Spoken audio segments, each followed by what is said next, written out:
মহাসড়কদিন আমাদের অনেক সবচেয়ে বড় একটা কেন্দ্র এবং মানুষের স্বতঃস্ফূর্ত ঢল দেখা যাচ্ছে 10টা-11টার দিক থেকেই।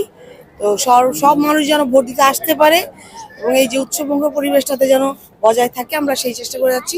ইনশাআল্লাহ বিজয় দেখা হবে। আপনার এই যে কোনো ধরনের অপ্রীতিকর ঘটনা এই পর্যন্ত চোখে কিছু পড়েছে? জায়গায় কাস্টিং স্লো, অনেক স্লো কিছু জায়গায়।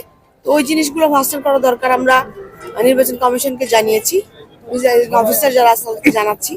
কারণ ওই স্লো হলে মানুষগুলো যে অপেক্ষা করে যাচ্ছে, এটাতে 2-3 ঘন্টা দাঁড়িয়ে আছে তারা, এর পরবর্তী সময় আরো কতক্ষণ লাগবে, এটা আমরা এইটা চাই না, হয়রানিটা তারা তাদের হোক। আবার একটা বিষয় আমরা জানতে চাইবো যে গতকাল রাত থেকে আমরা বিভিন্ন ধরনের আসলে গুজব আমরা দেখেছি যে কি দেখেছেন? গুজব গুজব কোথায় পেলেন? একটু যদি বলতেন যে গুজব ছিল না তো, দ্যাট ওয়াজ ফ্যাক্ট।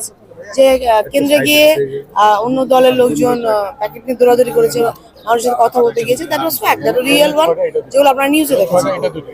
আচ্ছা কিছুক্ষণ আগে ডিএমপি কমিশনার যেখানে মোহাম্মদপুর কেন্দ্রে ভোট দিয়েছে, একটি ভোট কেন্দ্রে ভোট দিয়েছে, তিনি যেমনটি বলেছেন যে এই যে গত রাতে আসলে যে ভিডিওগুলো ভাইরাল হয়েছে সেগুলো গুজব বলে তিনি আসলে উড়িয়ে দিয়েছেন।